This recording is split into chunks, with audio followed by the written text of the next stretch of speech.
Yeah, I'm sending mine out right now. Sounds good. It just said we went live. I'm about to tweet off here as well.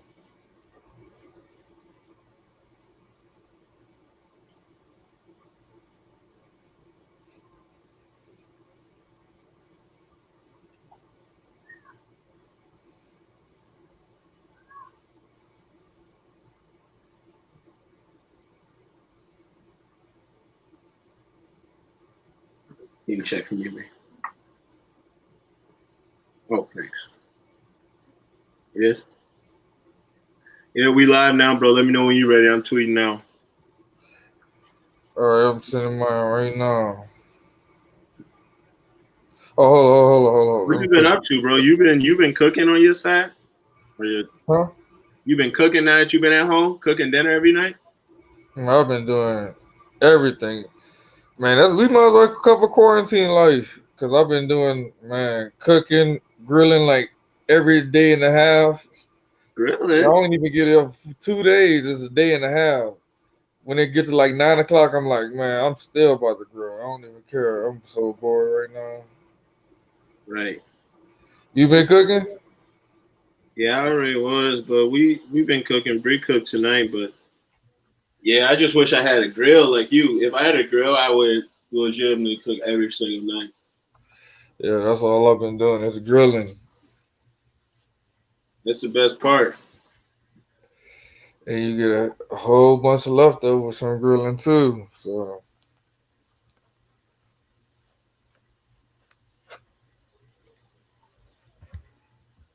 all right, I'm good. You good? I'm doing mine right now.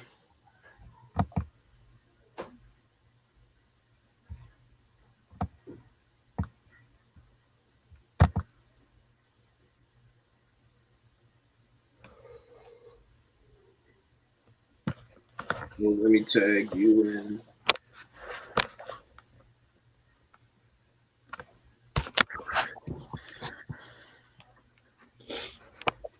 All right. How we feeling over there? Oh, we good. Good. Everything feeling good on your side? Yep, we all good over here. Man, let's talk. Let's talk. Let's chat. First of all, how everything been with quarantine like? Let's talk about that. Man, it's been different. I'm used to getting out the house as much as possible. I'm trapped. I feel like so. But I'm getting a little comfortable with it. I'm turning into a chef, high class girl. I'm about to start my own barbecue show. I'm a You about to grill start a master over barbecue here. show? Yeah, grill master. So you got anything cool with it? You got like some southern barbecue or anything? Any tips? I mean, I know you're from Louisiana. I know in the Lou, St. Louis, we got the goods. So what about y'all? You got anything special? Nah, I don't do it. I don't want to pull too much on my bag for this right now. I'll save my bag, but well, I got a lot I do. I flip it up. I like. I ain't gonna lie. St. Louis probably got top three barbecue I ever had in my life. So I ain't gonna even go too far because you got a lot more tips than me. Yeah, I just didn't have it. I know. I mean, and I agree. Top three probably. I mean, it go the Lou and Kansas City. That's like our state rivalry. Obviously, Yeah, that's a lot of ribs you hear about KC and St. Louis. But I ain't gonna lie. When I went to Texas, a few spots down there, I went to Austin. That barbecue was real too. yeah. Texas and Memphis. Memphis got Memphis some nice got barbecue too. Memphis and St. Louis very similar, very close. But Memphis, Texas. I'm not even gonna lie. I went to a tournament, an AU tournament in Arkansas. Yeah, I went to just some hole in the wall barbecue spot. Crazy. that's the best ones though. Best ones. Easily. Easily. Well, how's everything been with the coaching stuff? You coaching North St. Paul. What's been going on with that? Oh, it's different, man. I'm used to right now. Usually at this time we'll be going starting off season weights or something like not nothing too heavy, and the guys will probably try to get me to keep the gym open from after school. Now I don't even get to see them. I get the text. I text them here and there, but it feels like, man, I haven't been around my guys in a while, and it's hard. you gotta trust that they're gonna put the work in themselves. But it's just gonna be it's real tough right now, not knowing if we're gonna even have a season or not next year. I mean, we're not hearing how much everything's gonna change, and I don't know how if professional sports playing in empty stadiums. I don't know how that's gonna affect high school hoops and Right. what high school sports are gonna be willing to try. How have you been able to stay connected with your teammate? I mean, your players in a way. Like, are you able? Is there first? Is there any rules around you being able to communicate with your players right now? And second, if there isn't, have you been able to connect anyway, just to keep them, I guess, motivated? Well, you can't have any contact as a coach with them right now, and I mean it's the state rules. You can't have contact with them at all anyway. But most of the time, I send out group text to make sure everybody's still doing their work, even though we distance learning. Still, we still got to get the work done, and I'm letting Right. them know it's like we can't miss. We still got to finish the school year, so you can't miss out on credits because it's going to affect the eligibility of next year regardless. So just make sure you take care of business and checking in. So I've been texting them to make sure they log in for schoolwork. So, but other than that, I mean, I'm not going to be one to just send messages to I send them a few workouts here and there, but right now there's a time where they got a lot going on and it's a different situation. So I just want them let them continue to process that, and we'll focus on basketball later on and when everything starts when we get to go ahead. That makes sense. That's cool. I mean, it's a weird time right now, unprecedented time, so you don't really know how to react with it, how to do things with it. But hey, man, let's jump into Gopher basketball. Just out the gate, Yeah, that's what we're here to talk about. Big day in Gopher recruit news. First out the gate. First, more so a disappointment for some. I mean, personally, I'm happy. I know you're happy. Curran Curran Walton, Hopkins guard, made the decision to go to North Carolina and play for Roy Williams. Congrats to the man. I know a lot of Gopher fans were disappointed in that. Then also, news just in. We just got another commitment from a Rice guard. So a 6'8" guard, Drew Peterson. yep. So we have two, I guess, the first two topics to talk about today. Let's start with Curran Walton. First, initial thoughts. How do you feel about him choosing UNC? Are you surprised at all by his decision? What do you feel? I mean, I look at it as North Carolina. I mean, regardless, right now we watching the Last Dance documentary. You see North Carolina there. I They mean, definitely might have an unfair advantage with that. plus you got to look at all the players have that's hit the NBA from North Carolina. How it's a story college. So a staying home is one thing, but getting opportunities like when a school like North Carolina, Duke, even in Kansas. I know Daniel turned down Kansas, but at the same time, a lot of kids won't turn the opportunity down. And I've started getting a chance to go to North Carolina from where he came from because he wasn't a highly rated recruit. He worked like that kid really works, and he worked his butt off to get to that level he's at now. And I mean, for him to get to North Carolina, I'm more proud than anything. I mean, I don't go for stuff aside. That's a big step for a kid that wasn't getting much interest looks before that. Yeah. So he really grinded and worked his way up from turning himself from a mid-major prospect to a high major in a 2 year window, and that's big time. I completely agree. I think I'm not surprised at all that he did make that decision. Also, just knowing the Hopkins coaching staff like you and Novak and how he develops his players, I feel like he's gonna make an impact right away as well. Yeah, it's a perfect fit. I mean, the way Hopkins plays in transition is exactly how North Carolina runs the floor. You can pitch it ahead, get it to their guards, and go. And another thing about it is, I mean, like we got Amir. Amir stayed home, but we not every kid's not gonna make that decision. And till we get to a point where, like, I know a lot has gone on as far as in with Coach P and Patino and some of the high school coaches or and AU coaches, where it seemed like everybody and seeing eye to eye. I think they need to start working on that part because I feel like Coach Patino has come a long way trying to embrace Minnesota and embrace how how things are done here and in the high school hoop scene here. I mean, when he first got here, now I was checking, he wasn't offering many Minnesota's kids as quick as he should have probably, but I think he's been recruiting Minnesota pretty hard the last few years, and he's really been making strides to try to get those guys to stay home. So fans got to start understanding that. I agree with that. That's something you need to elaborate on.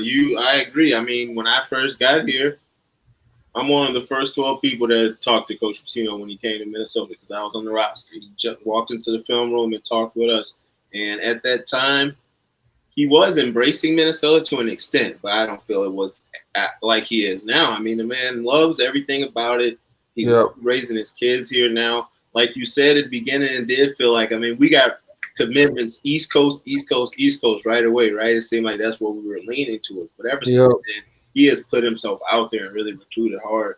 But like you're saying, is it, or do you think it's the coaches now or the local coaches that need to kind of meet in the middle and actually start sending guys here? What are you saying by that statement? I just think we got to figure out ways to look to help with kids. I don't feel like the coaches around here look at Coach Patino the same way they might have when Coach Smith first started. Yeah, And I just feel like everybody just kind of waiting to see if he's going to go or not and just see. I don't know. I don't feel like the embrace back and forth has been as good as I thought it would be. And I thought we'll start seeing more of a change and more kids staying here. It looked like we'll be trending that way, but it's tough to sell when I mean right now if you look at it, you could connect with anybody at any time. You could connect with home playing video games. So it's leaving home and getting a chance to play at a blue blood or a bigger school is one thing. It's just the kids that's going to Wisconsin. We got to just look at it for what it is. A lot of those kids see that they wouldn't be a fit here. Or I mean, in Wisconsin, there's a lot of kids in Minnesota Dream School, which I hate to say it, but it is what it is. A lot of kids really love the University of Wisconsin because their parents were alum from there and they moved here for jobs. I mean, we got a lot of Fortune 5 companies where we hire people from Wisconsin and other spots. So I don't know. We got to just start understanding we're not going to get every kid to stay home. And we're going to have classes where we miss, but they're going to have classes we're going to hit too. And I think we just got to have coaches that everybody meet, see eye to eye, where we don't miss out on so many kids. There's upper echelon kids that we could get to stay home. yeah. I think it's hard for fans sometimes to understand and put themselves sincerely in the student athlete or high school athlete's shoes. Like sometimes it's not the best fit for them. It's hard for them to see that clear lens, but it's not always the best fit. You see somebody like the last Hopkins player, Zeke Naji, look at the success he's got, and he didn't go to the University of Minnesota. So what's to say that's not the right path not to go to the University of Minnesota? You have somebody like Amir that came, but you also have somebody like Amir whose dad is a Gopher legend as well. So it's all, Exactly. I mean, that's a skewed argument at that time, but I think Gopher fans do need to understand it's not about them. It's really about that athlete. And at the end of the day, you got to do what's best for you. And historically, I mean, North Carolina, there's facts. I mean, there weren't too many people questioning Tyus when he went to Duke. I don't see. I mean, I know I current. think that was more expected though. See, that's the difference with a kid like Ty's. I think some fans are expecting them to not choose the U, and I think they think a kid like Kerwin, where he's a kid that was inherited at first, they expect him to Be thankful. yeah, Like, but why though? or I don't know. I don't even want to put it that way. They think he's more of a realistic shot, so they expect us to get those kids that's more realistic of a shot compared to a kid that's a one and done type kid or a kid that's one of the top 40 in the class. So No, that makes sense, and I understand, man. But and I get it. First I want to say I completely agree. We need to take a step forward and in-state recruit. I also say it's unfortunate they're gone, but I mean we have people like Marcus Carr have come. We have people like you. We have people like Andre Hans, Austin Hans, who have come from other states who have chosen us over potentials like Memphis and things like that. And why? They thought it was a better situation for them. At that time, Yeah. somebody like Tubby, right? No one was bad an eye to them. We were welcoming them wholeheartedly. It's hard for Yep. me to understand how fans can welcome someone here that's not even really theirs, but someone from Minnesota, we pretty much just kick them in their behind and say, "Get out, you messed up," right? Yeah. I just think we could just it could be handled different in a different way sometimes. But it's I feel like we got to a point where if if everything goes well for Coach Patino, we'll start getting more guys. We already got Trayton Tompkins, or I could think it's Tompkins from Alexandria coming here for next year's class, and hopefully we get one or two more. And once I think once we get a class where you just need to get the right kid from that one class, and I think if we'd have got the year we end up getting Jelly, if we'd have got McKinley that year, I think everything would have changed as far as in-state recruiting, and that was one of the things that's kind of set everything back in my opinion. And I think Did McKinley you was miss a out? kid that You think we missed out on uh, Tyrell Terry? yeah, I mean once it was just a continual flow, and I mean Tyrell Terry went to most of the kids that go to he went to Stanford, so I mean that's probably I mean that's a big opportunity, and a lot of kids I wouldn't let my kid pass up on the opportunity to go to Hey, Stanford. So I mean that's something different, and I mean, I think we missed out. If we could have got in with JP earlier, but that would have had to go from Coach Smith, starting with him, and he just kind of blew up. If we'd have got some of those kids earlier, I think it'll change how recruiting went from then on. Because McKinley was a kid that connected well with all the kids in high school in the area. You know, a lot of kids respected him a lot, and I think he would have got a lot of kids to stay with him.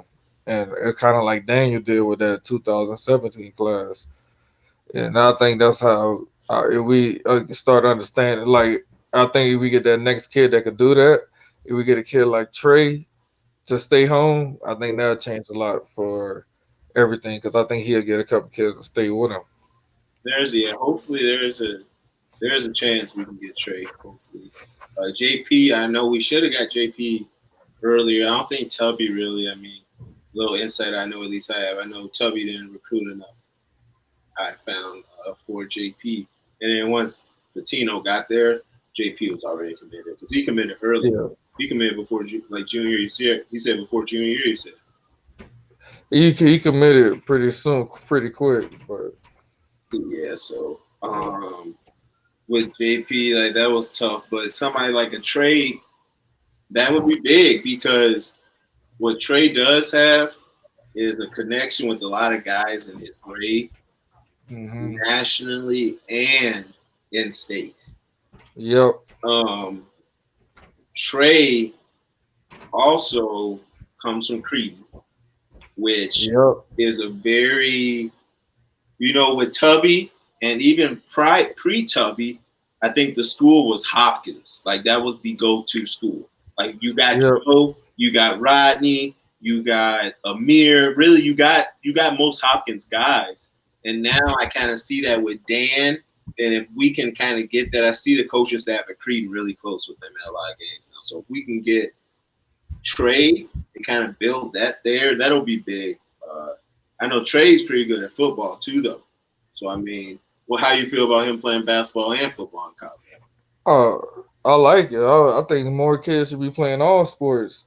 It's kind of way. I mean, I feel like you get different qualities for each sport that you could bring to your main sport. So, in that football, I think that builds toughness, and you just part of a team.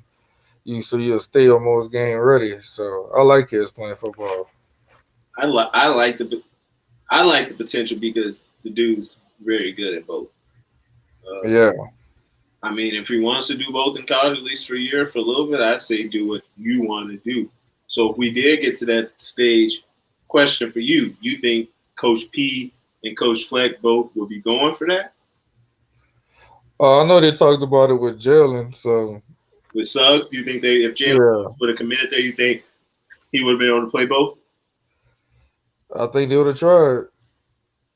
That's a big time players. Big time players. You That's tough, man. sometimes. How does that even work? You had BA, which is Brian Allen. If people don't know, Brian Allen, a legend from St. Louis.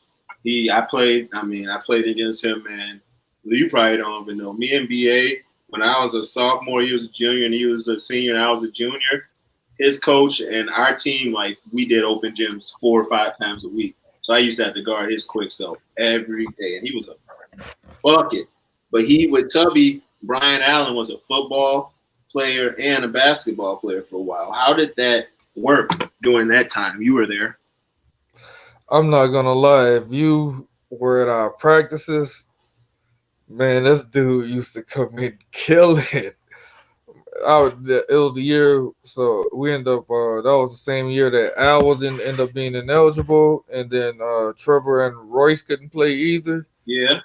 Man, they had BA, Al, Trevor, Royce, and someone else. They used to be, man, that team was so Wait, so it was dominant. DA, Al, Trevor, Trevor, Roy, Royce, and I think the last person might have been Colton or somebody. bruh. Yo, that five low key is a big five, but if that five was all healthy in their college prime, just saying right there, they almost dang near Elite 18. Man, people don't know how much BA used to kill us at practice. He couldn't miss. He He had a killed jumper. He was but he was so quick. quick. I used to want him to get in the games. I don't know. I don't think Coach Smith ever had a chance to trust him because he never got a chance to play practice enough with the team and get comfortable enough with the team. But man, he used to get Jay Cobbs and DeVoe in so much trouble during practice because they could not guard him. Man, he was killing. Hey, when you talk STL hoops, there's been a lot of STL hoops talk lately.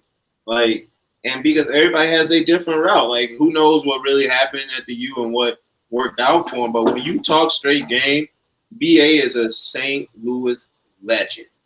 Bro, he Man, ran track, played football, played basketball, and won state in all of them for 3 years. man, he was a monster on that court. He get hot as over. I used to hate when he get hot at practice. In and out move, the left hand jumper, quick pull up, Yep. all that. He was nice, but with him, how was it when he was playing football and basketball? And how did you said that you didn't get enough? He didn't get enough time, right? Practicing, so Tubby didn't gain that trust. You think that's kind of something you got to think about when thinking about playing both sports?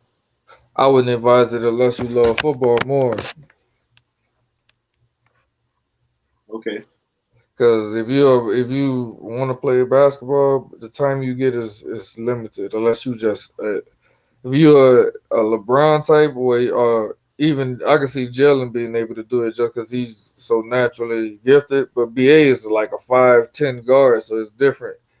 Or if you one of those guys where you're a 5-star basketball player, I can see you being able to pull it off a little bit, but it's tough. I don't think you get enough time because it's probably if you're on a good football team, you probably going to a bowl in late December, and that's when conference season already started. You probably get like 14 games max. Yeah. Yeah. My stance on it is first thing I would always lead with for a student athlete, go with your heart. You know what I mean? Like I'm never gonna tell an athlete not go with what they feel, but Mhm. also I think we owe it to them to be real and to share experiences like BA and be like, yo, you have a short time window, like you said, as a basketball player, if you really wanna be a pro, you might have to make a decision before you go there. Yeah, On one of I'll wait, because that's just wait till reality college. of it now, bro. Everybody's specializing.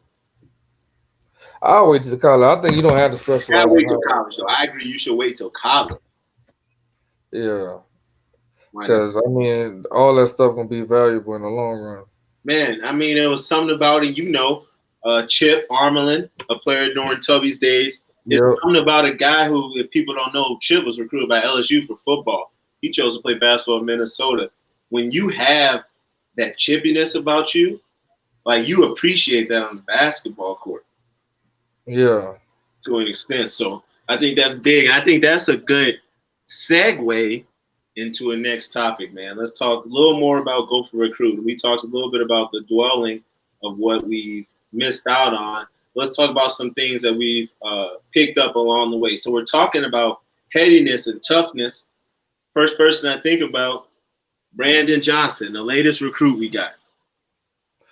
Yeah, I love him, man. Watching his highlights, watching his game, I think he's gonna be a big help for us. It's something that we had when we had Eric Curry healthy. You know, he kind of that scrappy guy that's athletic that could guard multiple positions and put it on the floor a little bit, find mismatches at the four spot, and he could rebound. I like that. I think he's gonna be nice for us. And then on top of it, you know, with his length, we could put him. We could have him doing a lot of different things. I think his length gonna cause a lot of issues for people. I like that pickup. I think that's one that's gonna be big for us this offseason.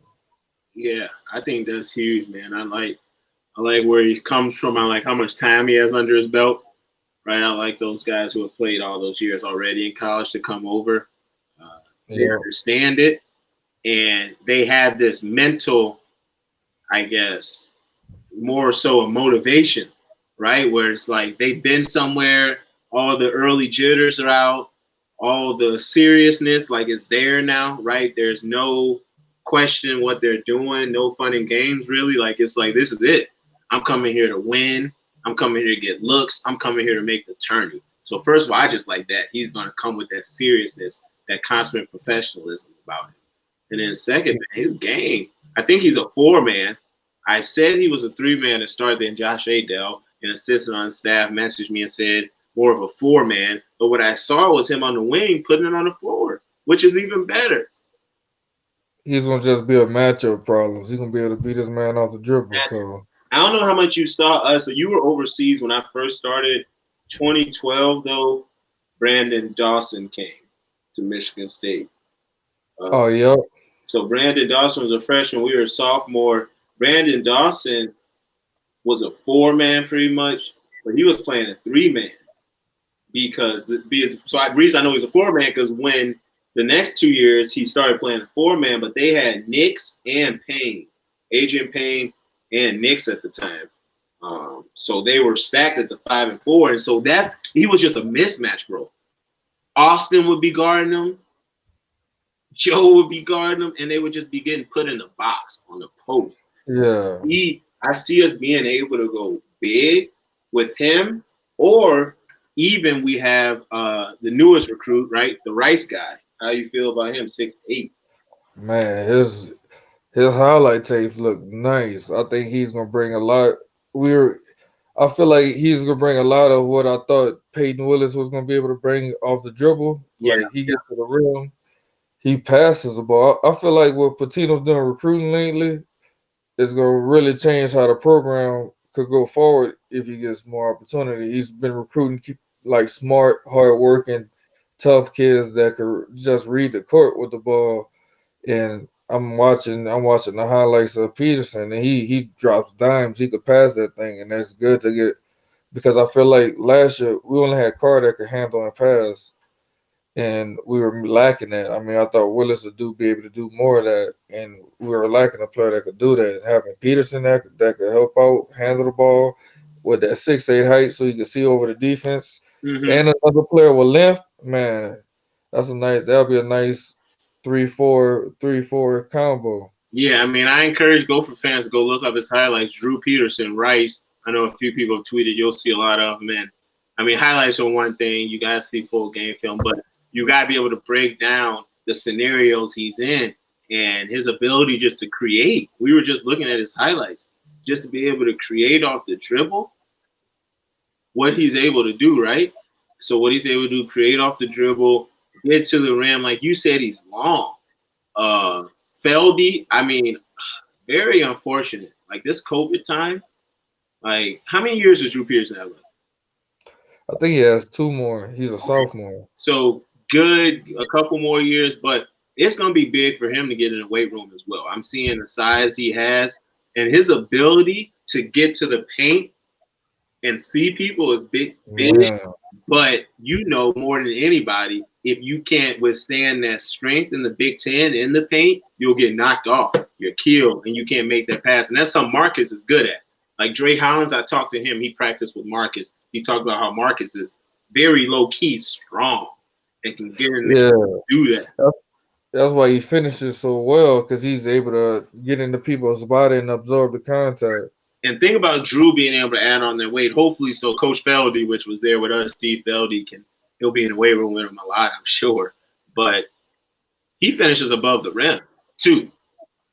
Man, he and is Long, effortlessly. effortless. So if you can keep that strength, and there's some plays and there's some times where Coach P gets his wings open and ready to go, and a lot in the fast break.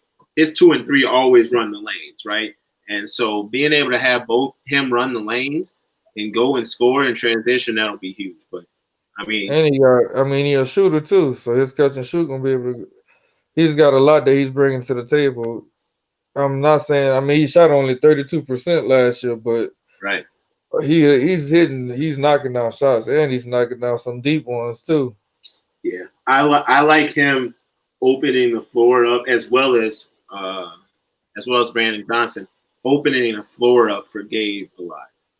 Yeah, I mean, we can agree probably went through like a sophomore, a little bit of a slump with some of his shooting. But for me, I like Gabe because he just always stayed in the game. He always guarded.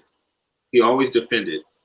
For someone who really isn't the most athletic, in my opinion, on the team, he always guards and always defends, and I appreciate that from him. But hopefully, this next year, right, he's gonna get that confidence back, shoot it, which at the clip that I know he can. But I think they open up the floor for him a lot more now.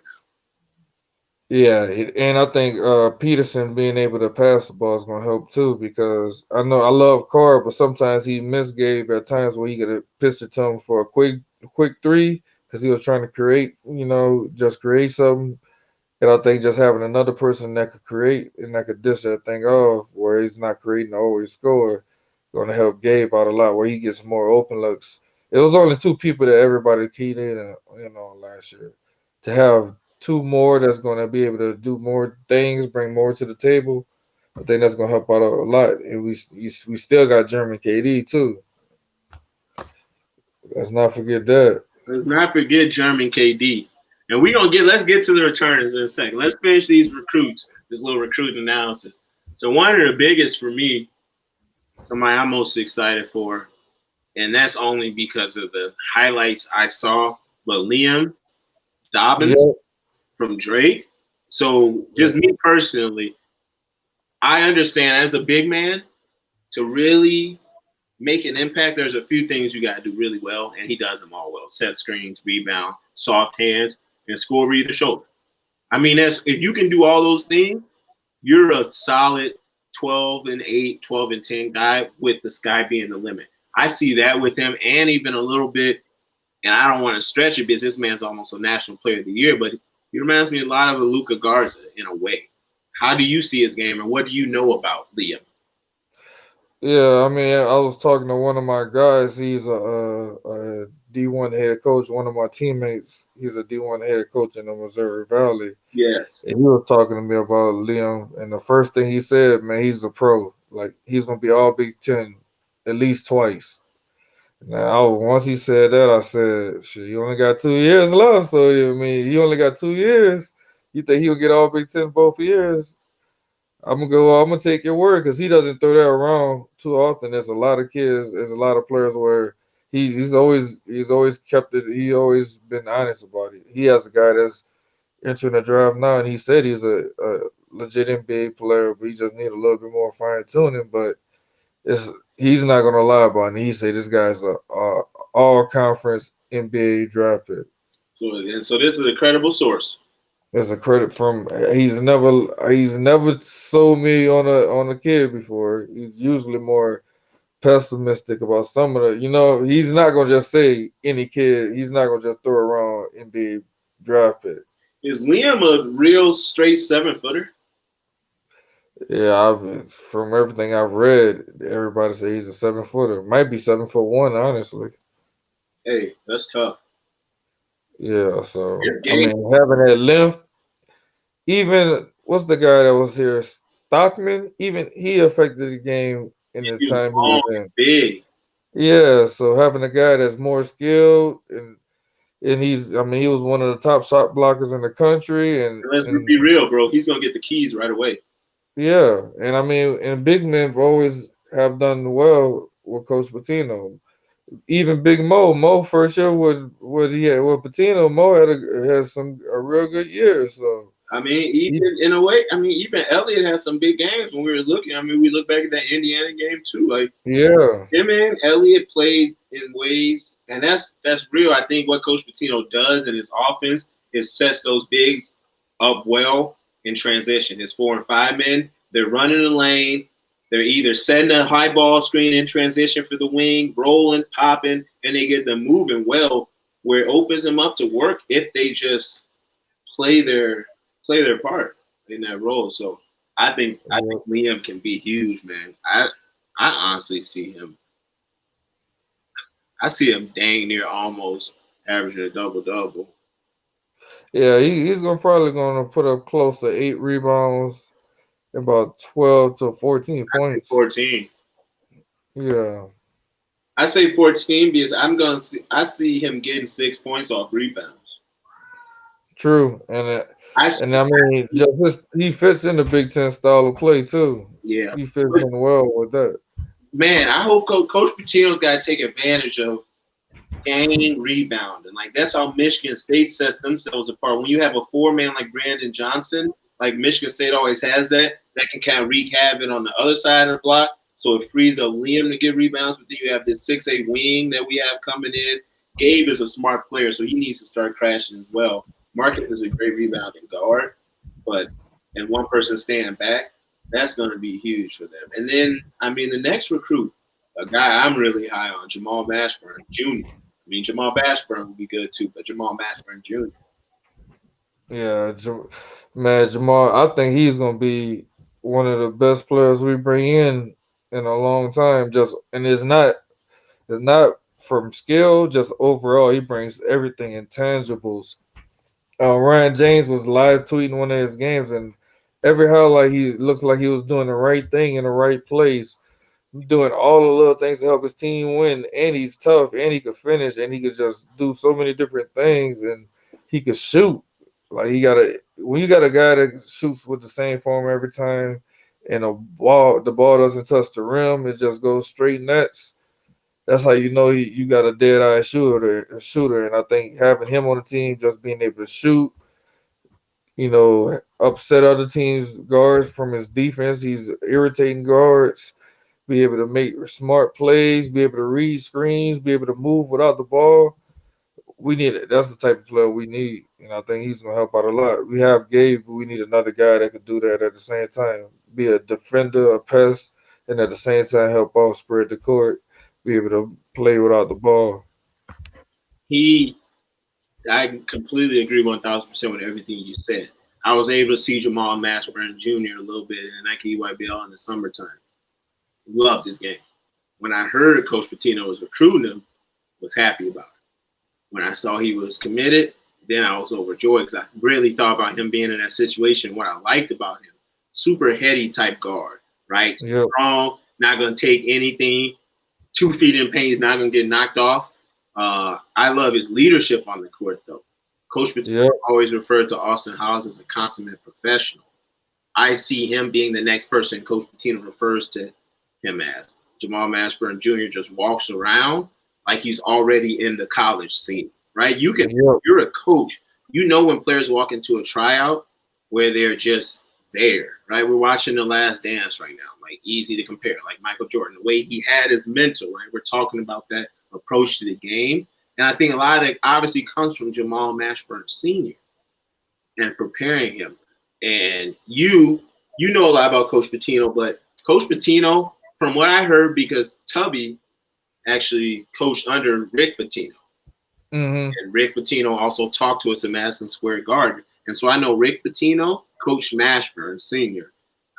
Coach Pitino is a lot like his dad, so I think just being prepared for what he's going to face is something that he has as well. But to me, the man can play, and I don't know how you're going to feel about this comparison, but you know this player well. But I almost see him like when I first came, Jordan Taylor at Wisconsin, right? Jordan Taylor was somebody who never made mistakes. Obviously, that's Wisconsin as a whole in their offense. They don't turn the ball over, but he was the first Wisconsin guard I truly saw that actually press the button still though. Like some guys, they're just very, I guess, conservative in how they play, but Jordan Taylor still pressed the button, pushed the button, got the bucket, got to a spot, finished, made the right pass, was the leader, was not overly athletic, but always had the good first step on him. And I see Jamal Mashburn Jr. a lot like him, right? I think Jordan Taylor is a 4-year guard. Jamal Mashburn Jr., the sky's the limit, but I see him potentially maybe 2, 3 later, 4-year guard who's, I mean, if he does stay 4 years, easy 1,000-point scorer, probably Yeah. 500 assists. Like he might be, he's going to have the ball in his hands a lot. He's going to play a lot early because Coach Pitino is going to trust him. He's that type of freshman. Yep, he's gonna be. I think he's gonna have a similar impact as Gabe had his freshman year, but he's gonna do a lot more than Gabe was able to do. Like Gabe was a reliable 12 points, from hitting threes his freshman year. I think that's gonna be Mashburn, but except Mashburn's gonna be able to create better, and he's just gonna impact the game a little more with little small plays. And I think that's what we needed. We needed Willis to be more of that last year, and I think Willis leaving kind of plays. I feel like Mashburn played a part in that. As far as, I mean, you got to know the rights on them all. If you watch him play, you can see the type of player he is. He's not. He's coming in ready to go.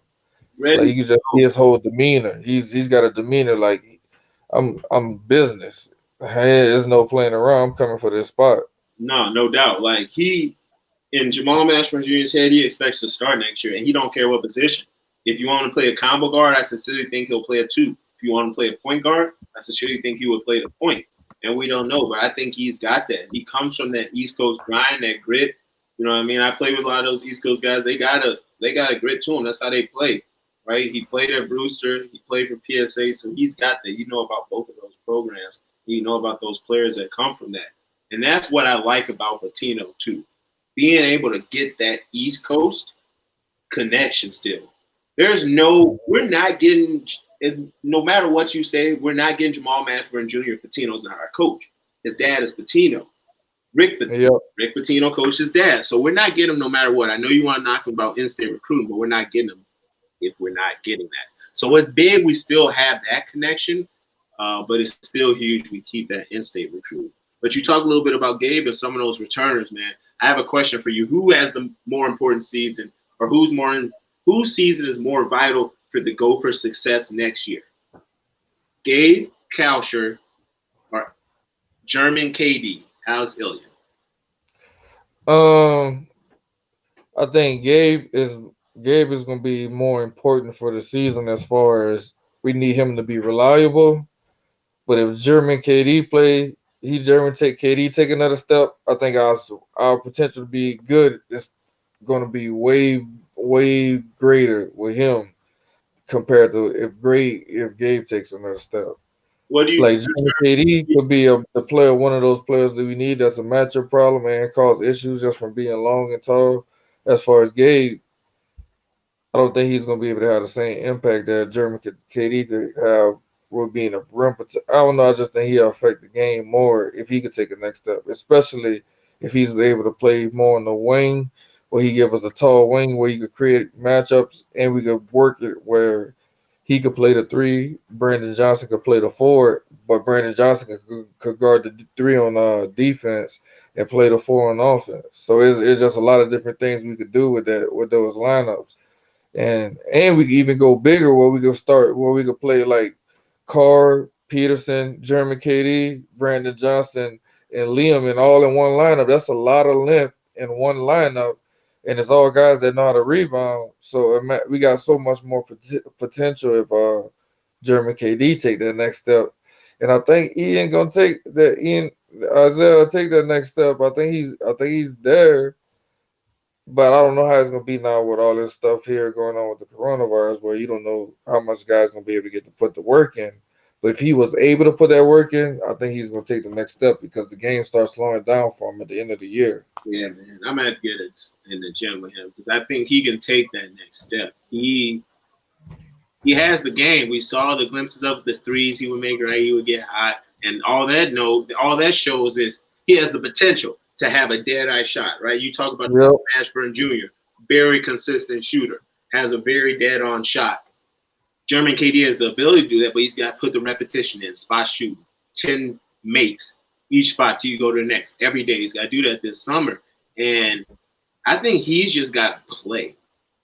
Me Yeah. open gems, like for real. Like, you know how that is. Like, just getting that confidence, being on the court, and in a way, just getting used to that American flow still. I think it takes some time, right? I think he still was adjusting to that speed, but just playing open gym, just hooping. I think if he gets just that to his game, sky the limit. I think it's gonna come quicker than people realize because once he started getting more playing time, he got comfortable and he started being able to play with a little more freedom each game. Next year he's gonna have a lot more confidence. He knows Dan is gone, so that means he's probably gonna come with a different mindset. More like it's not that his team, but he's gonna have a lot more freedom to where he's not trying to play through Dan because a lot of times he passed up open looks to look at Dan high or low or Yeah, I don't know. He wasn't as he didn't have that confidence to just be able to be the player that I think he's going to be yet. But next year is I think this year coming up will be his year because he's going against better players at practice. One thing you got to know is like our senior year when we went to the Big Ten championship game in a tournament, we were missing so many good players, but even practicing against them dudes, like I was talking about earlier, every day at practice, it's just gonna make you get better because you competing. Now we got two different lineups where they could compete way harder and really start pushing each other. I think our depth being so low shows where they can't make each other better at practice consistently compared to now, where this year German KD, one of these dudes coming off the bench, all of them can't start. Mashburn can't start, and we ain't even mentioning Trey Williams, and he was improving towards the end of the year. yeah. So it's a lot of players that can play, and You got you can do a lot more. Dan and Brandon Johnson, bro. Drew Pearson and Brandon Johnson are essential to the development of Alex Illen, German KD. Those three going at it in practice, when you talk about Brandon Johnson, the toughness we talked about, Yep. elbowing him a little bit, a little to the mouth. Then you talk about just the other aspect of our Rice guy here. When he's going at him, it's just honestly very similar games. Long, right? But very, I guess, Americanized as opposed to German KD, where he's got that a little, they call it a little shit to their game. You feel me? And so, like, Yeah. he's got that. So I think just taking those little tendencies, right? Learning those little things gonna be big, man. You right. All those guys competing in practice. You talk about that. We talk about Dan most likely gonna be gone. We can touch on that, and then Marcus Carr putting his name in as well, but potentially could be gone. We don't know if he'll be gone or not. But I want to hear your thoughts, Dane.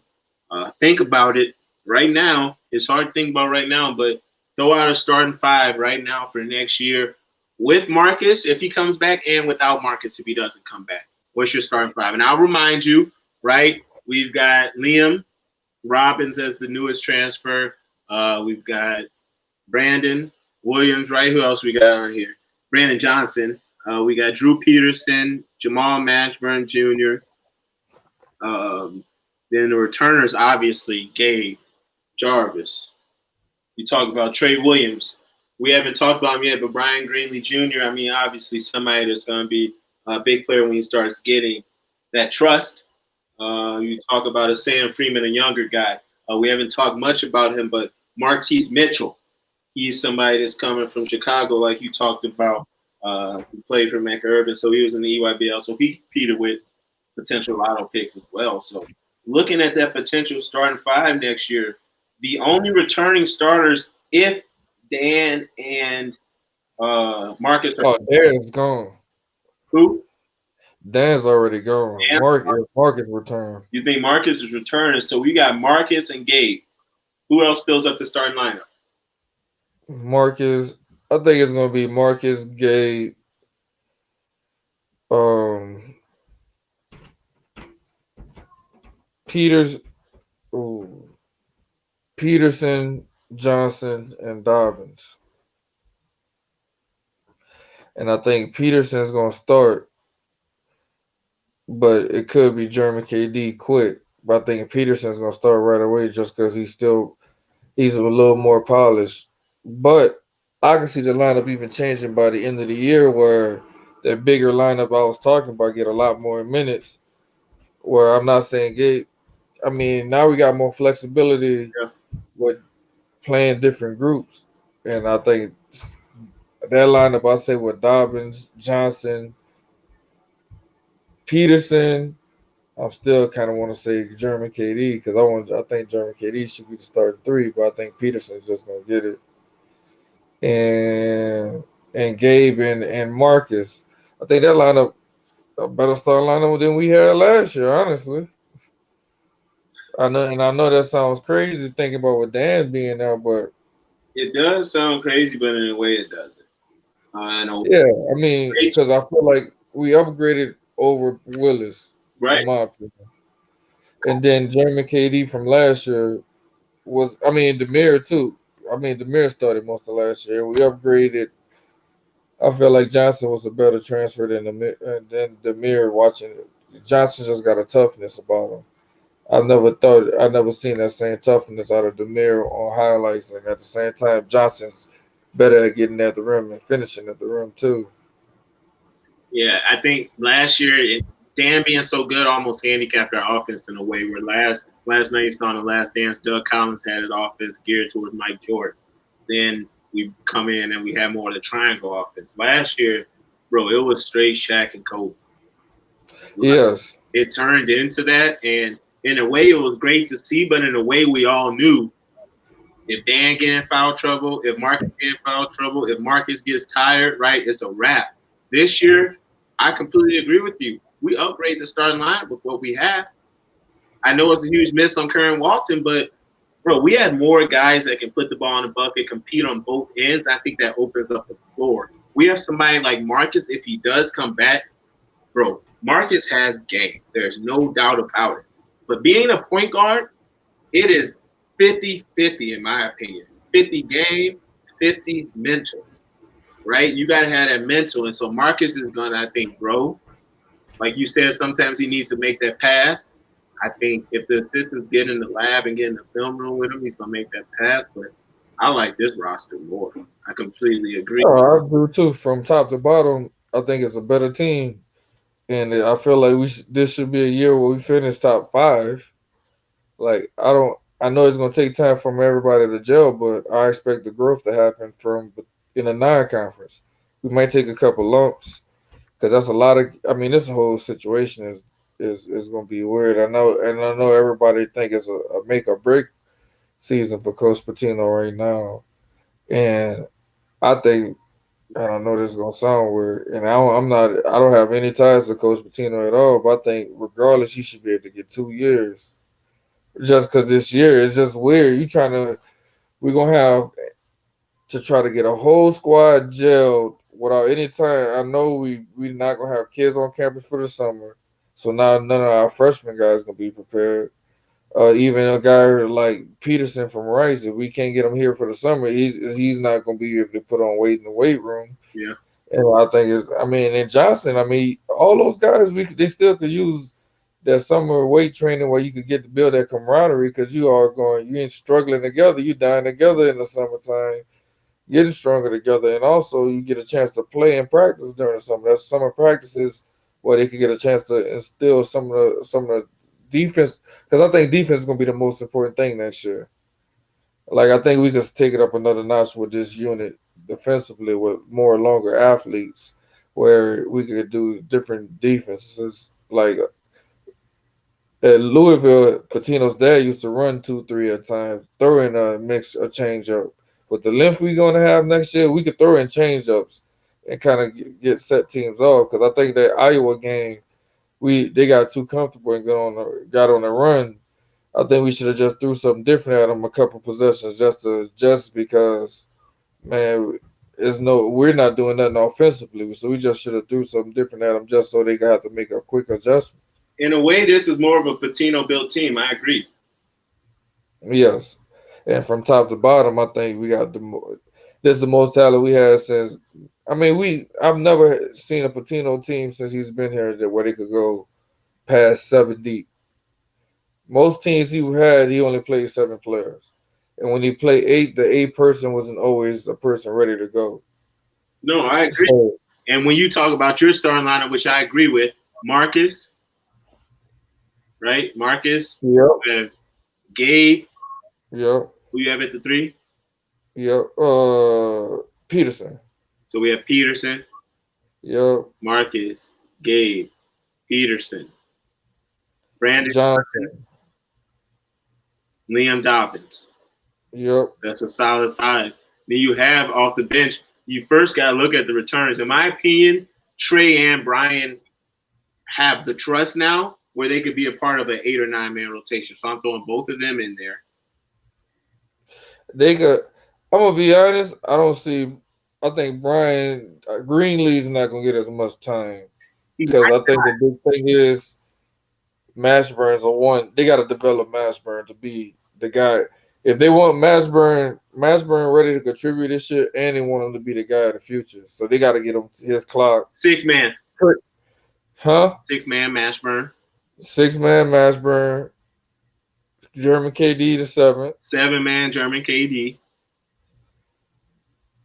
Eighth man Williams for sure, and I like Williams. Like he's a player I like. I think he was gonna develop. He was tough minded, smart kid. 35%, 35% from three.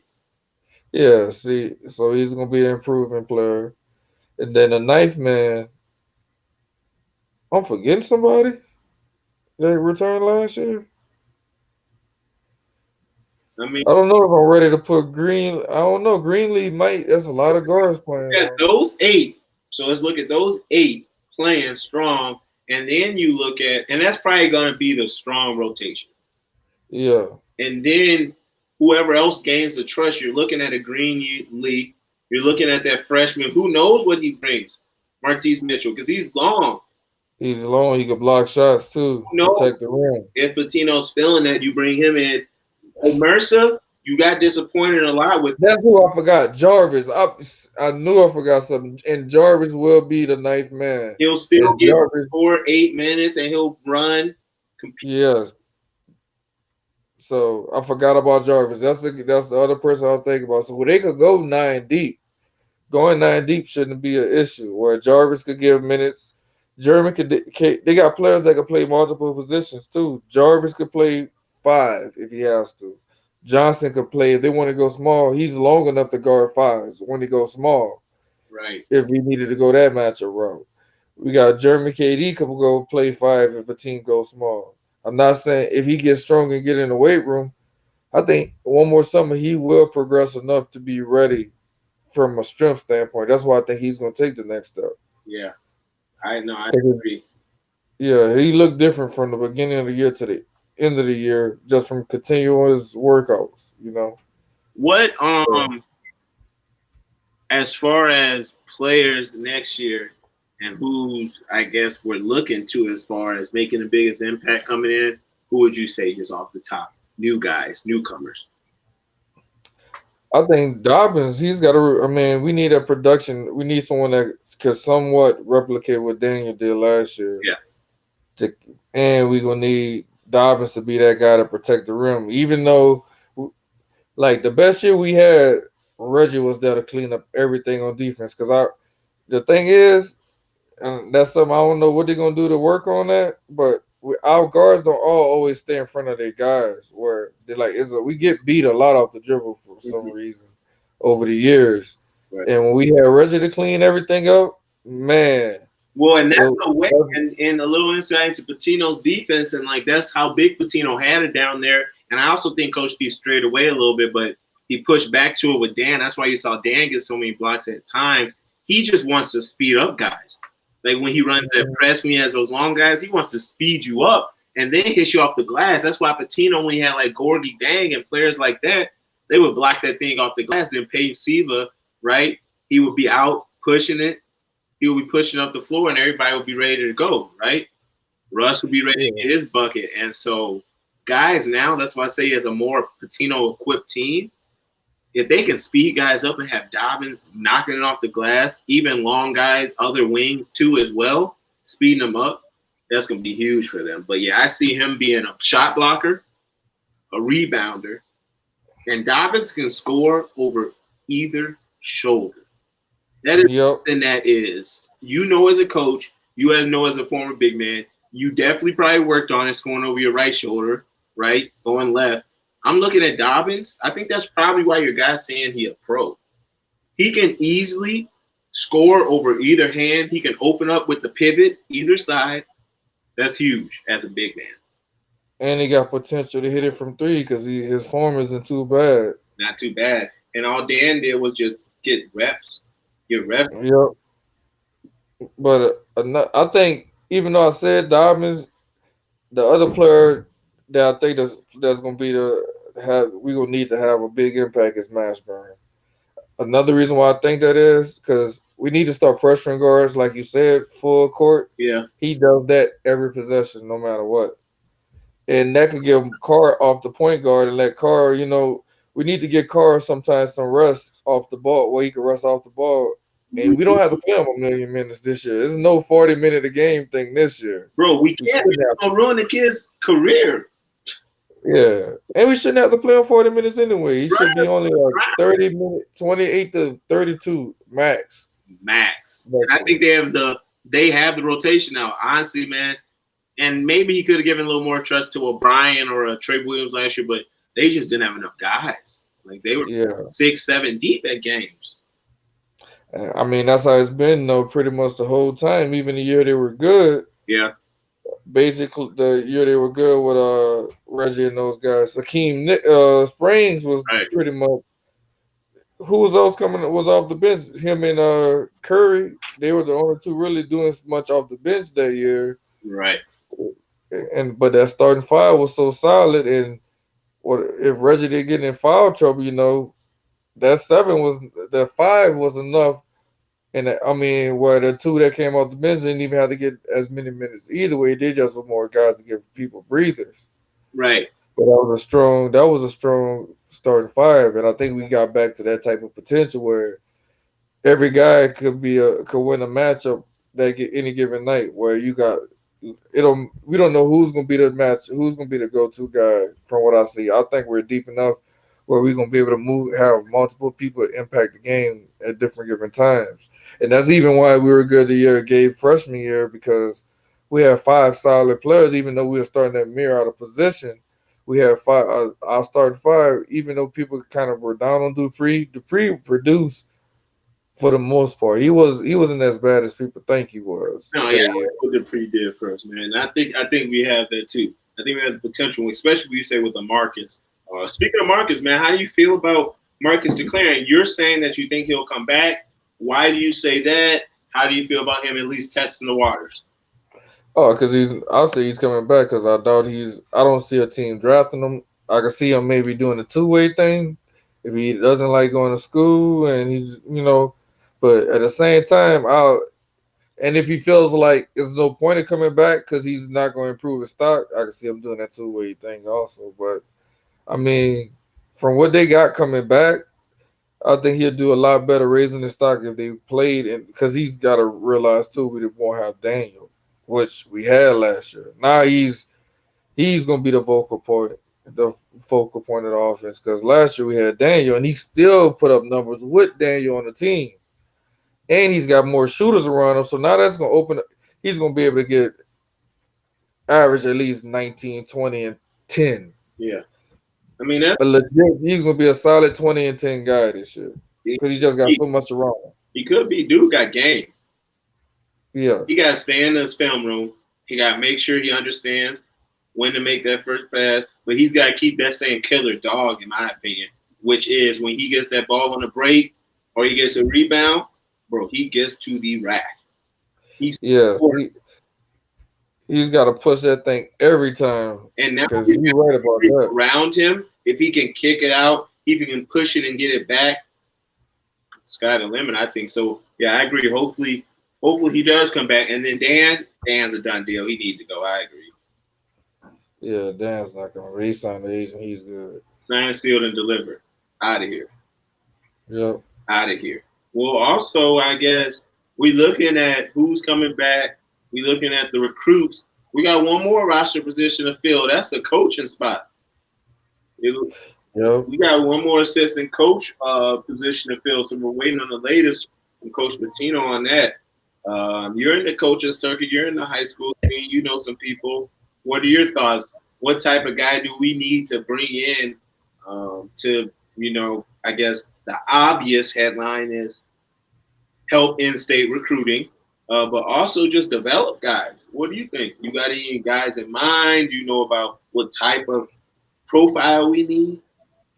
I think, man, especially with these current circumstances, I think we need to get a local guy just for you don't know. I mean, if I'm a local guy, I would to give it take an opportunity, and I know Coach G at South Dakota. He's a good a really good assistant coach, connected with people around here. I think he'll be a great guy for the position. I don't know if he's had a chance to talk to Patino, but I know he's a guy. I get a chance to talk to him. He was recruiting one of my players, and I think he's a guy that'll be great at the job. And I think he'll be great for the local hoop scene. So I think Coach G, He's a you local know, Coach G from South Dakota. yeah, he's South Dakota.